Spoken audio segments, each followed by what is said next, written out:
Life throws us daily challenges. Living with depression or anxiety can strip us of our joy. At SpirClip, our goal is to provide helpful insight to make your life's journey easier. Welcome to SpirClip, a journey to a better you.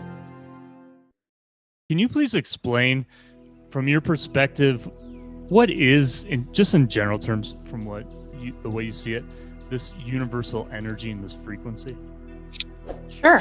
I think the best way to go about that is to understand the language of the universe and to understand what the universe actually is. There's a couple ways you can do that. The first one is to literally understand the word universe. So uni means one, and verse typically is something that you sing or that you speak. Even in the beginning of the Bible, and I don't believe in any dogmas and things like that, but I do follow theology for its teachings because I do believe that there's a lot of allegory in there that is basically teaches us purpose in life and what we really are. So when we think about that one song, or we think about the beginning of the Bible where it says, in the beginning there was the word. In the beginning there was some form of sound, or there was some form of frequency that started it all. Now, whether you want to call it a Big Bang, or you want to call it, universal frequency, or the universe, the one song, it's a frequency. It's an energy. So last time we were speaking, we started talking a little bit about what energy is and how everything is atomic. And the only difference between you, me, and the floor, my chair, this light, is the frequency or the energy that's moving through those atoms to create form. So now we're talking about frequency, sound, or this universal energy that creates form. It creates everything around us. So what is it? Where does it come from? That's sort of the thing that a lot of religions try to explain. They try to explain what is God, what is heaven, what is hell, what are all these polarities? Why are there good and bad? What is that? And I believe that all of it can be explained by understanding not only the atom, but even deeper than that, to understand a sound wave, understand frequency. Because I believe that we're actually made up of all of these bioacoustic frequencies, energies that are moving through atoms that literally have a tone. And there are animals like dolphins that can actually hear these tones. And they've actually been known to heal people with these frequencies and these tones. And they even have, it might sound crazy, but they have dolphin doulas that literally play sounds while women are giving birth in water, and it takes away the pain and all these other crazy things. So where I usually go when I'm trying to understand energy is that anything that starts with an E like that is an electric motion. It's something that moves. It's something that vibrates. It's something that creates form through a vibration. So that's where you probably want to start with that. Absolutely.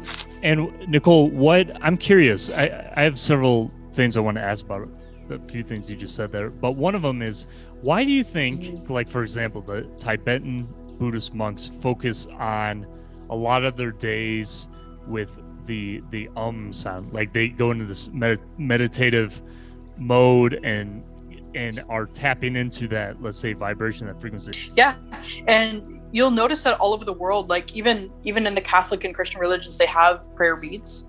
So do the Buddhists.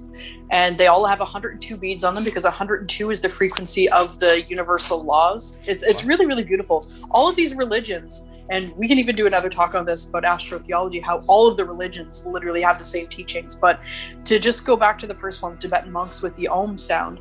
Om is a Sanskrit word for the all, but also they understand language so much more deeply than we do, because they actually understand what we were just talking about, the understanding frequency and sine waves, right?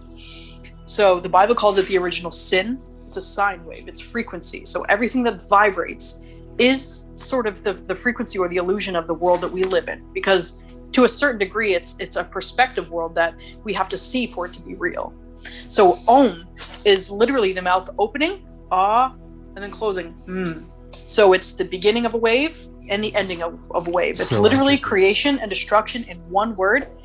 And that one word literally means, it's so crazy. So Sanskrit, the language they speak, it like one sound can mean like an entire teaching. It could almost have the depth of an entire book, whereas in English language, it's still very descriptive and we can pull out the meaning of our words too.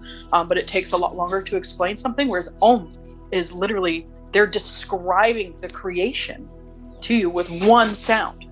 That is mind-blowing. Right? And so when you do that over and over, you are tuning the brain to being in connection with that teaching in that moment. So that's why when they chant, and the Gregorians did this too, and I think that's like even Roman Catholics, they all have things that they say over and over and over, because what it does is it goes into the brain, and the nervous system in the brain, the 12 cranial sacral nerves are the things that do all the electricity through the body, all the communicating.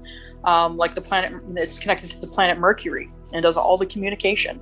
So when you talk and you speak these things, they come out of your throat, which if you look at it, actually kind of looks like the opening of a woman's vagina, because it is a creationary act, right? It's the same thing. To speak a word is to create in the universe, because words create worlds, not too dissimilar in meaning there. So that's why even a lot of the mystery schools say be very careful with the word. The word is what creates. And as the Bible says, in the beginning was the word. So if these frequencies are creating worlds, these Tibetan monks, they know how to create their own reality by connecting themselves with that frequency and with that knowledge. So they're connected to this ultimate knowledge just by saying one word.